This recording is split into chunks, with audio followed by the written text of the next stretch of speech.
This week in East Brunswick, the library kicked off its March Artist in Residency series with watercolorist Eileen Rauscher Sutton. This will be our first story. Later, we'll see how students and teachers at Smith School celebrated Music in Our Schools Week. Also this week, a new feature will premiere.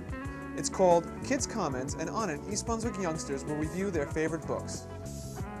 Sharon Karmazin will be in the studio to announce an upcoming basketball game sponsored by the Lions Club. In a special segment of Consumer Aware, Mary Tanashia will visit Meyer's Toy Store to discuss buying infant furniture. Next, as promised, we'll begin a walking tour of the new East Brunswick Senior Citizen Center. And we'll end with our Township Council review. There's a lot to come, so stay tuned.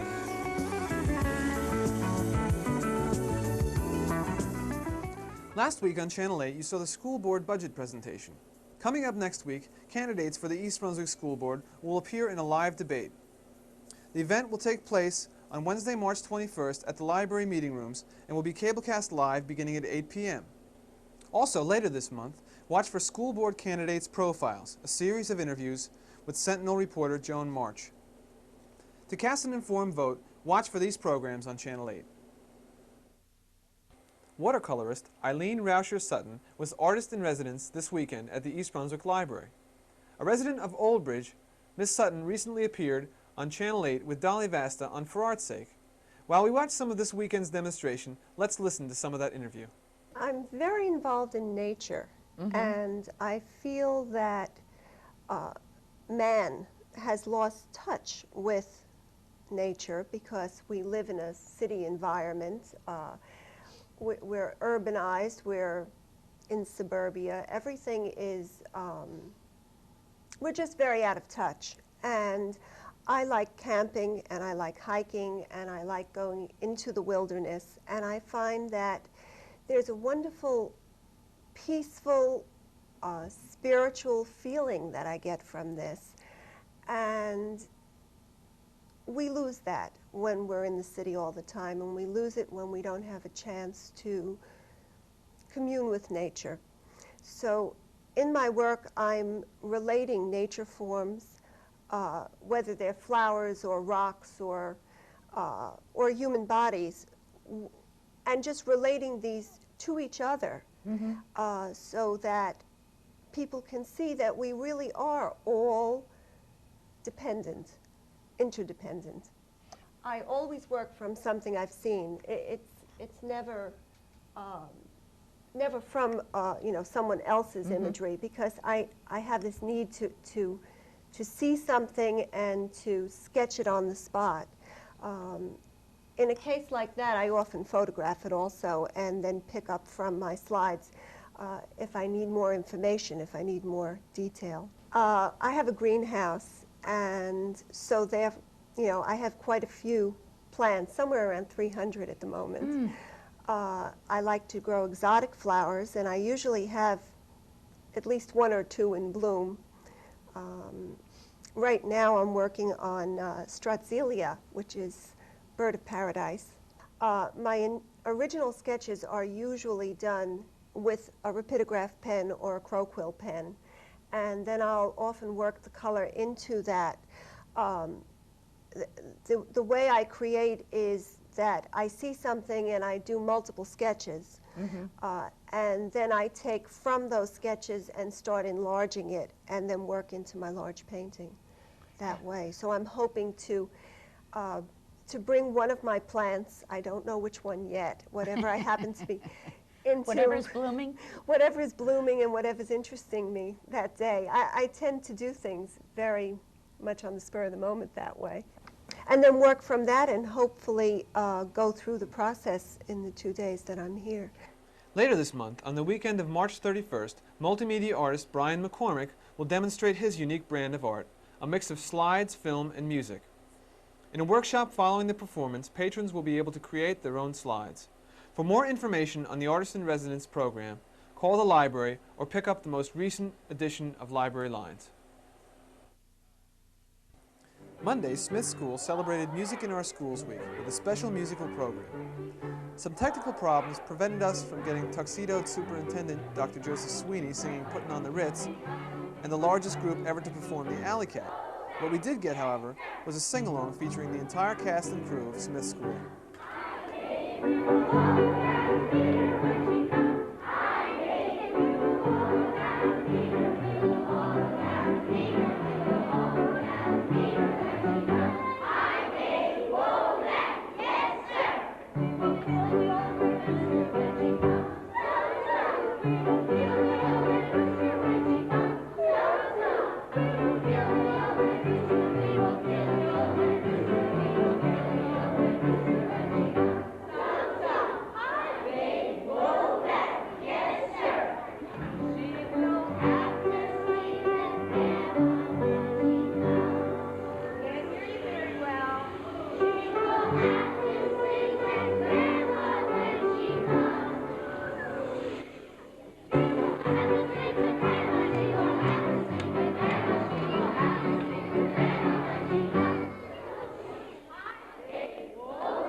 Next, Talia Bashi reviews Ellie's Inheritance for Kids Comments.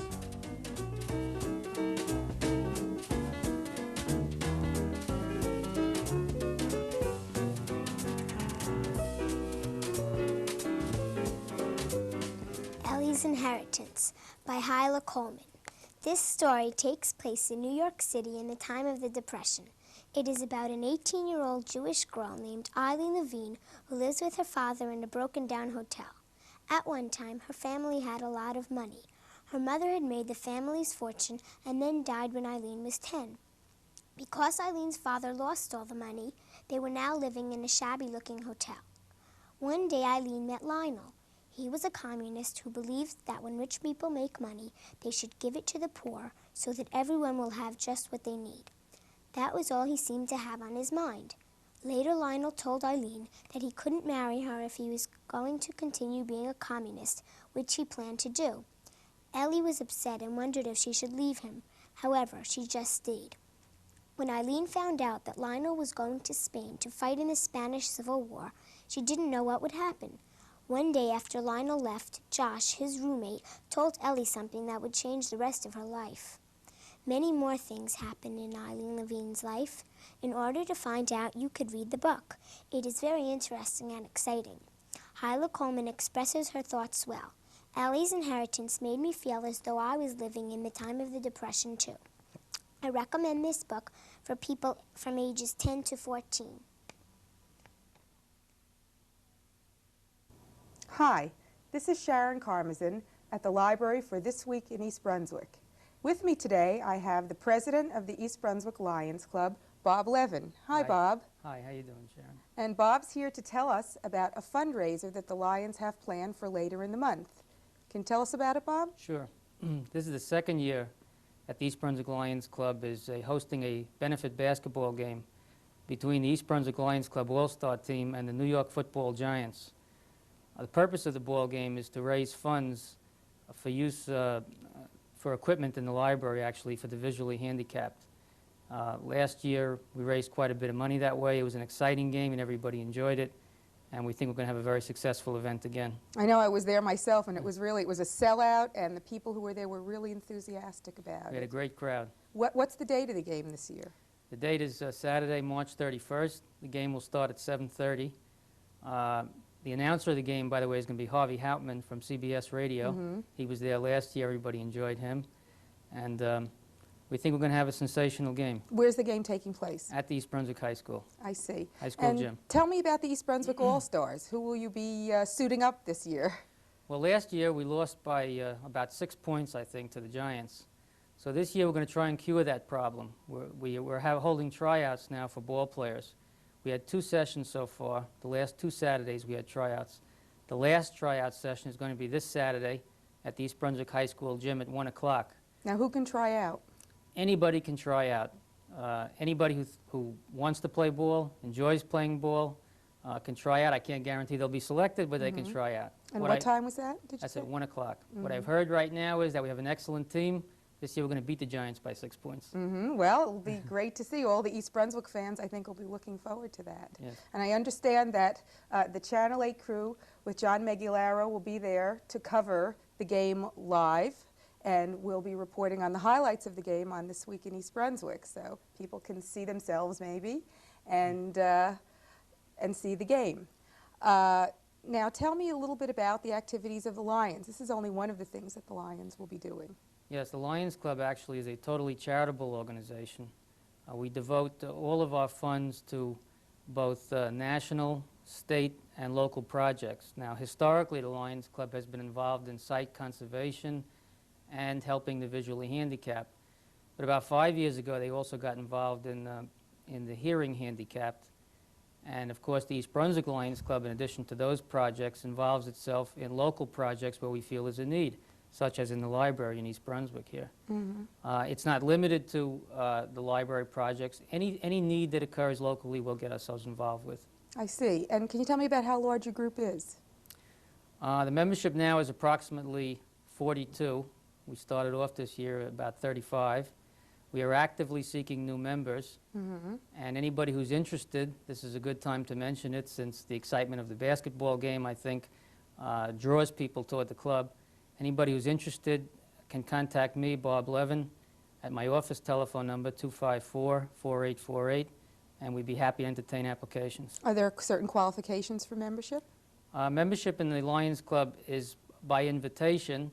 However, once we get people applying to the club, as long as they want to be good members and they're willing to work, and work many times entails fun, such as arranging this basketball game, we'd be happy to have them. It sounds like a very worthwhile way to spend some leisure time. It definitely is. Can you tell us about getting tickets? If people are interested in getting tickets for the basketball game, what can they do? The two main sources for tickets are right here at the East Brunswick Library, and from what I understand, they can walk right in. That's correct, right to the AV department. Right, and they can also get tickets in East Brunswick at my office, which is in the Briar Hill section on Cornwall Drive. And if they want to get directions, they can call my office, 254-4848, and tickets are available there. And can you tell me what the price of the ticket is? The tickets are $5 in advance, $8 at the door. I see. If tickets are available at the door. The way sales are going right now, it looks like we'll probably sell out in advance. So you really suggest that people who are serious about going get their tickets in advance? Absolutely, yeah. I remember last time the kids had a chance, and some adults too, had a chance to get autographs of the Giant players. Will they be able to do that again? This year we hope that they'll have more opportunity to do that than last year. Last year we had a halftime show which inhibited that just a little bit. This year we're going to allow the entire halftime for the audience to get autographs of the Giants. In addition to which, as door prizes, as we did last year, we're going to have autographed footballs which will be drawn out as door prizes, and that's a nice thing to walk away with. Right, it really sounds great. It was a lot of fun last year. We took a lot of pictures and got autographs and had a great time. It's terrific. So again, mention the date, the time, and the place. The date is March 31st, East Brunswick High School Gymnasium, 7:30 p.m. Great. Bob, thanks very much for being with me. This is Sharon Karmazin reminding you that coming up next is Consumer Aware. And now, goodbye until next time. Hello, and welcome to Consumer Aware. I'm Mary Tenaccio, and today I'm here to give you some helpful hints on purchasing juvenile furniture. There are hundreds of accidents every year caused by improper furniture. So today, what I would like to start with first is the baby crib, which is usually the first piece of furniture that you do buy for your baby. Buying a deep crib and making sure that all the hardware on the crib should be smooth is very important. Once the crib is less than 3/4 of the child's height, take that child out of the crib. There should be no more than 2 3/8 inches between slats of a crib, and all the mattresses should fit snugly. Now, the reason for this is that children, small children, thin children, were able to put their head between the slats of a crib and choke to death. Never put a crib next to a window or where there are any drapery or Venetian blind cords. There have been over 3,000 deaths where children have been able to take these cords, play with them, wrap them around their neck, and die of strangulation. Always be very cautious of the bumper pads in a crib where a child has chewed on them or picked on them. Pieces of plastic can fall off, and if it does get in the child's mouth, it can be sucked into the air wing and they die of suffocation. Also check the teething bar on a crib. A child will teethe on that. Make sure there are no loose pieces of plastic and that there are no rough splinters of wood. Small cribs, since 1976, must meet the same federal standards as the larger cribs. The next piece of furniture that needs a lot of thought and caution in purchasing is a high chair. When the child first goes into the high chair, it should have a very wide base for sturdiness. You should check the base to make sure that it is at least as wide as the tray area and the back of the chair. Make sure also when you're purchasing a high chair that the tray remains very secure, that it doesn't unlatch easily where fingers could get caught or a child could fall out. Another thing to check on a high chair is a good sturdy strap, and make sure that every time the child is in there that you strap him in before leaving him.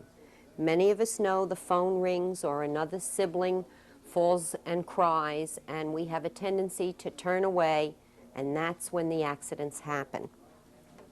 Also put padding in the chair for a young child. One of the most important things to remember when a baby is in a high chair is that their brothers and sisters are not permitted to climb on that chair.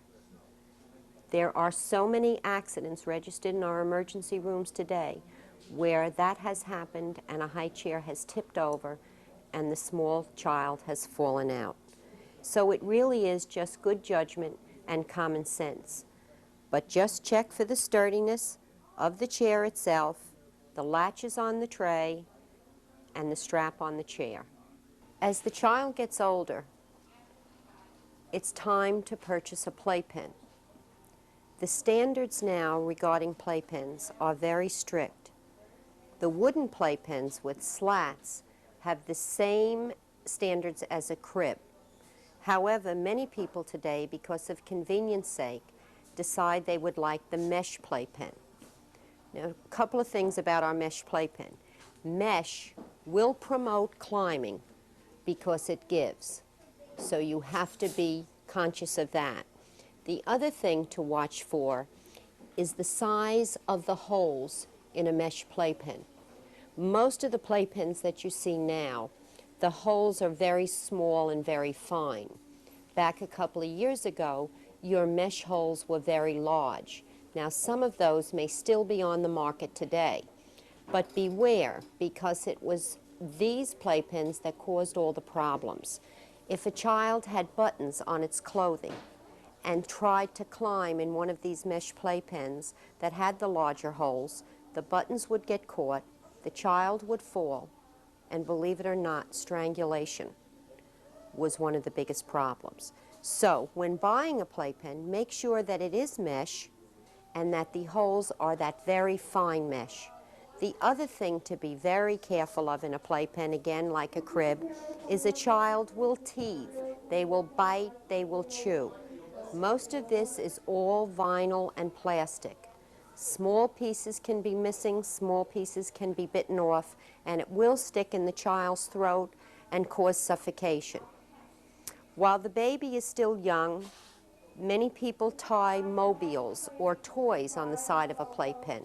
Again, as I said before in the cribs, make sure that the string that's attached to any of these toys or mobiles are no longer than 6 inches long to keep the child from putting it around their neck.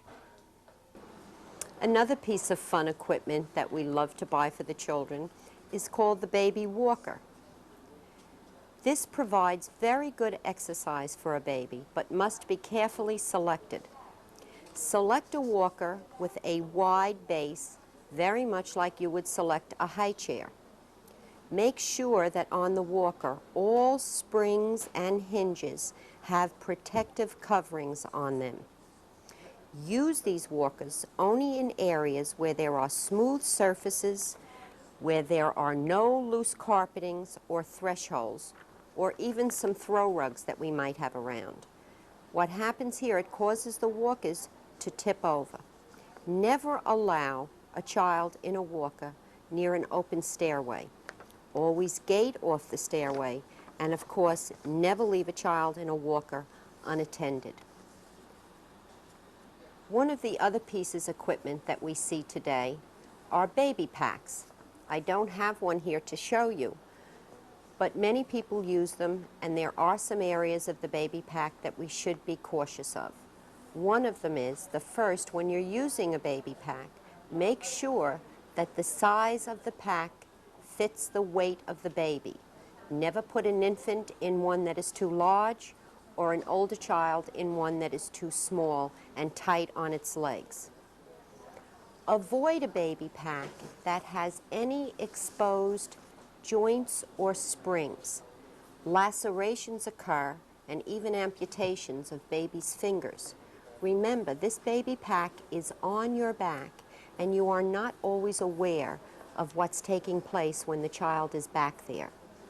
One of the things that the Consumer Product Safety has found is that when you are in a crowd and you do have the baby on your back, they have been burned with cigarettes by other people, by careless individuals. When they're outside and you're taking a walk in the wind and the cold, there has been frostbite. So keep in mind, they're fun and they're a great way to travel with a young child. But you do have to show caution and you do have to be aware. And again, the child has to be monitored while in it. Thanks so much for tuning in to Consumer Aware today, and I hope to see you again next week.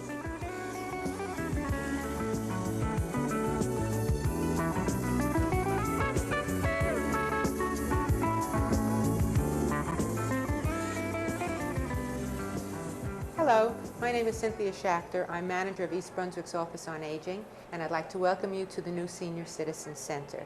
This is the entry, and this is our reception desk and our receptionist, Irene Bocelli. Irene registers most of our new participants, shows them around the building, and introduces them to the senior citizens who are already here participating in programs. Now I'd like to show you the large room where we hold most of our large functions. Come this way. This is the multi-purpose room. It's a very large area that can be divided into 3 parts with the use of folding doors. The stage will be used for lectures, performances, rehearsals, and other things of that nature. The flag that you see behind the stage was donated by one of our participants, Sadie Schultz, who received it at her husband's funeral some years ago, and we're honored to have that from her. This part of the room is used on a daily basis for bingo, and in the far end you see round tables and chairs which are used for coffee and cake and for lunches, which presently are brought by participants. Sometime in the future we hope to start serving lunches here. This room is also used in the late afternoons and evenings by the recreation department for their aerobics classes, dancing, and other classes that have been advertised in the recreation brochure. At this side of the room, we have the water wall, which is a passive solar system designed to help in heating the building. These columns that you see are filled with water, which are heated by the sun. The building was deliberately placed so that the most use could be made of the sun's rays. When the water is warm, that warmth will heat the room. Now let's go and look at the kitchen. This is the kitchen. We have some big plans for using this space, and they not only include serving brunch or lunch several times a week, but also cooking classes, baking for special holidays, candy making. We'll probably do some Easter eggs next month. Presently, the kitchen is staffed exclusively by volunteers. We have a committee of upwards of 20 people, and they're here on a daily basis. We do plan to hire a part-time kitchen coordinator to oversee the preparation of more ambitious meals. And now I'd like you to come and look at the card room and our classrooms. This is one of our 2 classrooms, which are used for a tremendous variety of purposes, ranging from art classes and craft classes to blood pressure and health consultations and for that purpose, we have sinks and cabinets in the rooms. Beginning in April, we're going to have a barber and a beautician to do haircuts for our participants, and a chiropodist as well, who will do private consultations with patients. One of the most exciting things we're going to start in April is a series of classes in cooperation with the Adult and Continuing Education School.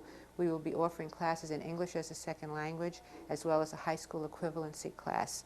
And we've promised our participants a prom at the end of it when they graduate. We're really looking forward to bringing this new dimension to the Senior Citizen Program in East Brunswick. And now, if you'd like to join me as we cross the hall, I'll show you our card and game room.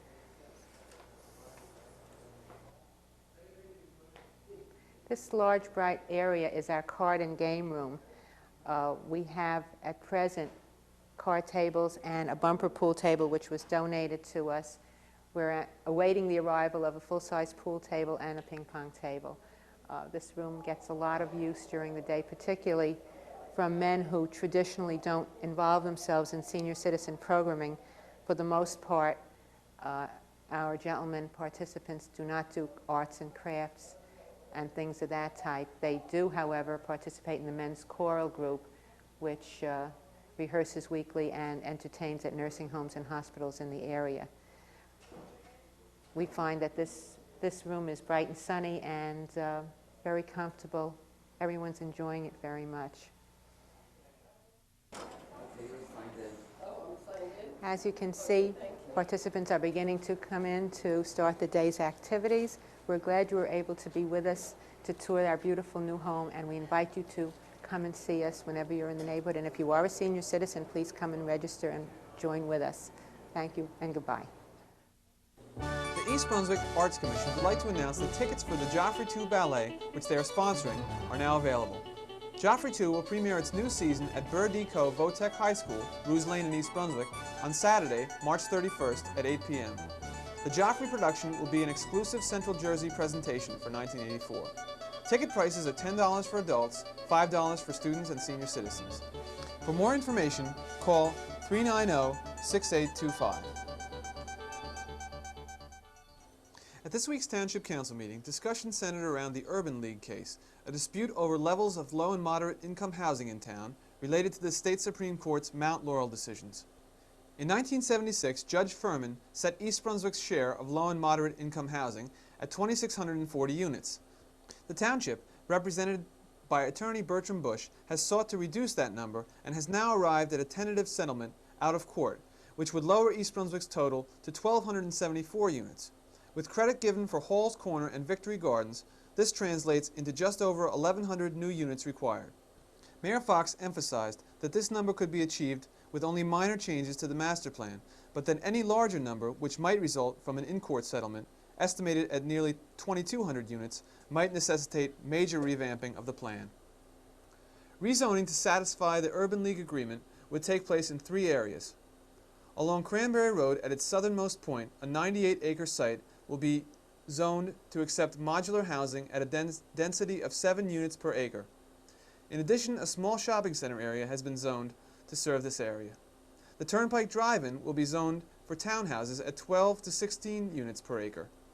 Finally, a large sandy parcel next to River Road is slated to hold up to 6 units per acre, although actual rezoning of that area will be deferred until better access to the area can be supplied. Many residents from Sunburst Hills, adjoining the South River Sands area, were at the meeting to protest the rezoning. Most felt their property values would be adversely affected. After much discussion, the council voted 4-1 to adopt the resolution, with Councilman Hudak the only dissenting member. That's all for this week. Thanks for watching.